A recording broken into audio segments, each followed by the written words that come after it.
ជាសង្សារស្នេហាកើតតាម Facebook យូរជួបមុខយូរហើយគ្នាបងអូនស្រឡាញ់គ្នាណាស់ពុំយើងរៀបចំគុំរងរងអីនួនអងបងខំបងរៀបការឆាប់តែតងយូរទៅអូនធ្វើឲ្យបងសែនឆ្អែតមួយពោព្រេចភ្នែកអូនហ៊ានក្បត់ពាក្យសំដី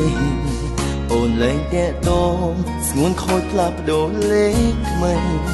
ឲ្យ Facebook ផ្លៃពីស្អី unfriend បងចោលដូចពាក្យគេថា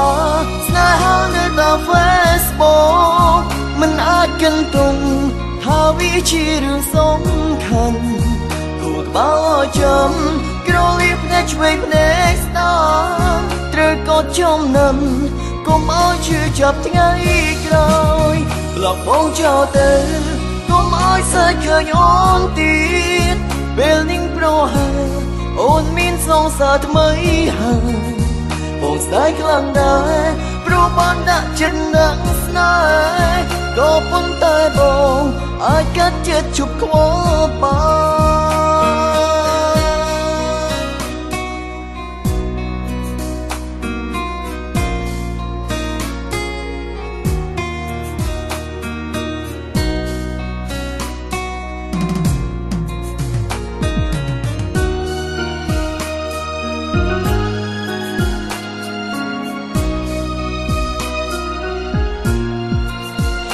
ជាសង្សារស្នេហាកើតតាម Facebook យូរជួបមុខ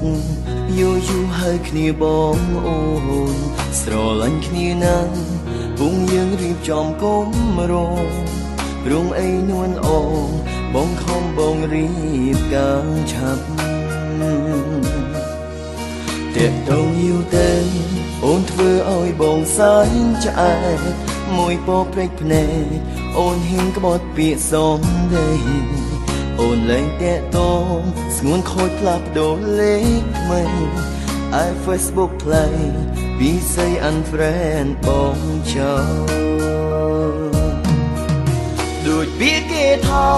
ស្នេហានៅតាម Facebook មិនអាចគិនទងថាវាជារឿងសំខាន់គួរក្បាលចាំក្រលៀបភ្នែកឆ្វេងភ្នែកស្ដាំត្រូវកត់ចំណាំកុំឲ្យជឿចាប់ថ្ងៃក្រោយប្លុកបងចោលទៅកុំឲ្យសើចឃើញអូនទៀតពេលនឹងប្រហែលអូនមានសងសាថ្មីហើយបងស្ដាយខ្លាំងដែរព្រោះបានដាក់ចិត្តនឹងស្នេហ៍ក៏ប៉ុន្តែបងអាចកាត់ចិត្តជប់ខ្វល់បានដូចពាក្យគេថាស្នេហានៅតាម Facebook មិនអាចគិនទងថាវាជារឿងសំខាន់គួរក្បាលចាំក្រលៀបភ្នែកឆ្វេងភ្នែកស្ដាំត្រូវកត់ចំណាំកុំឲ្យជឿចាប់ថ្ងៃក្រោយប្លុកបងចោលទៅកុំឲ្យសើចឃើញអូនទៀតពេលនឹងប្រហែលអូនមានសងសាថ្មីហើយបងស្ដាយខ្លាំងដែរព្រោះបានដាក់ចិត្តនឹងស្នេហ៍ក៏ប៉ុន្តែបងអាចកាត់ចិត្តជប់ខ្វល់បានបងស្ដាយខ្លាំងដែរព្រោះបានដាក់ចិត្តនឹងស្នេហ៍ក៏ប៉ុន្តែបងអាចកាត់ចិត្តជប់ខ្វល់